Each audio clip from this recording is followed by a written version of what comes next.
बिस्मिल्लाहिर्रहमानिर्रहीम। अस्सलाम वालेकुम स्टूडेंट आज हम जो है वो स्ट्रक्चर ऑफ नेफ्रॉन के बारे में पढ़ेंगे कि एक गुर्दे के अंदर जो फैलियाती इकाई है, ठीक है, उसका जो फंक्शनल ग्रुप है। जिस तरह हमने पढ़ा था कि एक जो जानदार है, कोई भी ज़िंदा चीज़ है, उसका जो फंक्शनल यूनिट होता है वो क्या होता है, सेल होता है, ठीक है। इसी तरह हमने जो है वो फिर पढ़ा 10th में लंग्स के बारे में पढ़ा जी। फेफड़ों का फंक्शनल यूनिट क्या होता है, फेफड़ों का फंक्शनल यूनिट हमने पढ़ा एल्वियोलाई होती है। आज जो हम पढ़ेंगे वो ये पढ़ेंगे कि किडनी का फंक्शनल ग्रुप कौन सा होता है, ठीक है, और उसके स्ट्रक्चर कैसा होता है, उसके कौन से पार्ट्स होते हैं। फिर नेक्स्ट लेक्चर में हम पढ़ेंगे कि गुर्दे जो है वो किस तरह ब्लड को फिल्टर करते हैं और किस तरह जो है वो यूरिन आपकी बॉडी में बनता है। गुर्दे की फैलियाती इकाई यानी कि फंक्शनल यूनिट, फैलियाती इकाई नेफ्रॉन है। This is your MCQs. हर गुर्दे में 10 लाख से ज़्यादा नेफ्रॉन पाए जाते हैं, यानी कि एक गुर्दे के अंदर 10 लाख से ज़्यादा नेफ्रॉन पाए जाते हैं। एक नेफ्रॉन के दो बड़े हिस्से यानी रीनल कार्पसल और रीनल ट्यूब्यूल हैं। एक जो होता है नेफ्रॉन, उसके दो बड़े पार्ट्स होते हैं, ठीक है। एक क्या होता है, रीनल कार्पसल होता है और रीनल ट्यूब्यूल होता है। यहाँ पर इस पेज पे हम जो है वो रीनल कार्पसल को डिस्कस करेंगे। रीनल कार्पसल नालीनुमा नहीं होता और इसके दो हिस्से ग्लोमेरुलस और बुमेन कैप्सूल हैं। ग्लोमेरुलस ब्लड कैपिलरीज का एक गुच्छा है, जबकि बुमेन कैप्सूल एक प्याले नुमा साख्त है जो ग्लोमेरुलस को घेरे होती है। यहाँ पर अगर आप आ जाएं तो ये जो है वो नेफ्रॉन का स्टार्टिंग पॉइंट है, ठीक है, जहाँ से नेफ्रॉन स्टार्ट होती है। और ये क्या है, ये नालियों का एक गुच्छा है, ठीक है। इस नालियों के गुच्छे को हम क्या कहते हैं, ग्लोमेरुलस कहते हैं। और ग्लोमेरुलस के गिल्द एक प्याले की तरह की शेप होती है और इस शेप को हम क्या कहते हैं, बुमेन कैप्सूल कहते हैं। ये है इसका रीनल कार्पिसल। और रीनल कार्पिसल के दो मेन पार्ट्स हैं, दोबारा बता रहा हूँ। रीनल कार्पिसल के दो मेन पार्ट्स हैं, एक है ग्लोमेरुलस और एक बुमेन कैप्सूल। ग्लोमेरुलस क्या होता है, नालियों का एक जाल होता है जिसे ग्लोमेरुलस कहते हैं। और बुमेन कैप्सूल जो होता है वो एक प्यालानुमा शेप होती है जो कि ग्लोमेरुलस के गिर्द लिपटी होती है। अब इसको मज़ीद जो है वो हम डिस्कस करते हैं जी। यहाँ पर जो आपको नज़र आ रहा है ये एक स्ट्रक्चर है नेफ्रॉन का, ठीक है। और यहाँ पर रीनल कार्पसल अगर आप देखें तो ये लिखा हुआ है रीनल कार्पसल।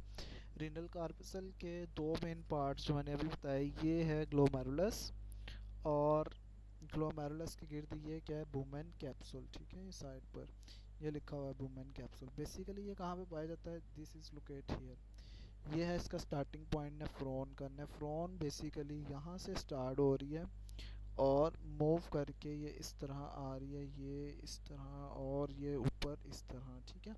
तो ये एक नेफ्रॉन कंप्लीट हो जाती है जो कि कलेक्टिंग डक्ट में ओपन होती है। ये कलेक्टिंग डक्ट है। एक नेफ्रॉन ये इसमें बनी है, एक नेफ्रॉन जो है वो इसमें ये बनी हुई है। एंड रीनल ट्यूब्यूल नेफ्रॉन का नालीनुमा हिस्सा जो बुमेन कैप्सूल के बाद शुरू होता है। इसका पहला हिस्सा एक बहुत बलदार नाली है। अगला हिस्सा एक यू शक्ल की नाली है जिसे लूप ऑफ हैंडले कहते हैं। अच्छा, यहाँ पर देखें तो यहाँ से नेफ्रॉन स्टार्ट हो रही है और स्टार्ट होने के बाद ये मूव कर रही है ये। तो ये क्या है, इसकी प्रॉक्सिमल कन्वर्टिव ट्यूब्यूल यानी कि पहला बलदार हिस्सा। पहले बलदार हिस्से का नाम क्या होता है, प्रॉक्सिमल कन्वर्टिव ट्यूब्यूल। ये मूव करती है। और कन्वर्टेड क्यों कहते हैं, क्योंकि इसके जो है वो जिस तरह ये बल खाई होती है, पहली बलदार नाली भी इसको कहते हैं और प्रॉक्सिमल कन्वर्टेड ट्यूब्यूल इंग्लिश में इसको कहते हैं। देन जो है ये मूव करती है और नीचे को आती है, ठीक है। जैसे ये नीचे को आती है तो ये जो है वो यहाँ पर यू शक्ल की शेप बना रही होती है। इसको क्या हम कहते हैं, लूप ऑफ हैंडले। यू शक्ल की शेप को हम क्या कहते हैं, लूप ऑफ हैंडले। अब ये ऊपर जाती है और फिर जो है वो फिर बलदार नाली आ जाती है। तो इसका हम कहते हैं डिस्टल कन्वर्टिव ट्यूब्यूल, या जो है वो हम इसको कहते हैं आखिरी बलदार नाली। तो दोबारा पढ़ रहा हूँ, रीनल ट्यूब्यूल नेफ्रॉन का नालीनुमा हिस्सा जो बुमेन कैप्सूल के बाद शुरू होता है।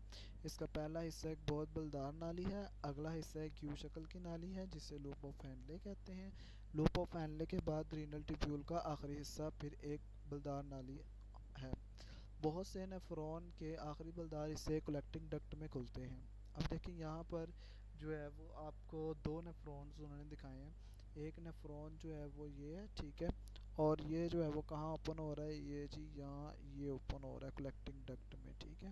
ये क्या आपके पास कलेक्टिंग डक्ट है, एक तो ये ओपन हो रहा है। और दूसरा देखिए नेफ्रॉन ये है, यहाँ से ये नेफ्रॉन स्टार्ट हो रही है, ये ऊपर मूव की, ये जो है वो नीचे आई, loop of Henle, loop of Henle से ये ऊपर गई, और ये जो है वो ग्रीन कलर में, और ये भी जो है वो किस में आ रही है कलेक्टिंग डक्ट में।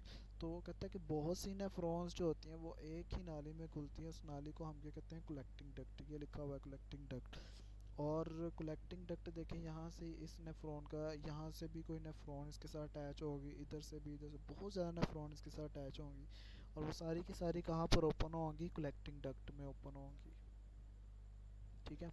उसके बाद वो कहता है बहुत से नेफ्रॉन के आखिरी बलधार से कलेक्टिंग डक्ट में खुलते हैं, बहुत सी कलेक्टिंग डक्ट्स आपस में मिल जाती हैं और इस तरह सैकड़ों पेपिलरी डक्ट्स बनती हैं जो कि रीनल पेल्विस में खुलती हैं। अब क्या होता है कि बहुत सी कलेक्टिंग डक्ट आपस में मिलती हैं, और उन कलेक्टिंग डक्ट्स के मिलने से जो है वो सैकड़ों यानी कि 100 की तादाद से जो है वो पेपिलरी डक्ट्स बन जाती हैं, और जो कि रीनल पेल्विस में खुलती हैं। शुक्रिया स्टूडेंट्स, अल्लाह हाफिज़।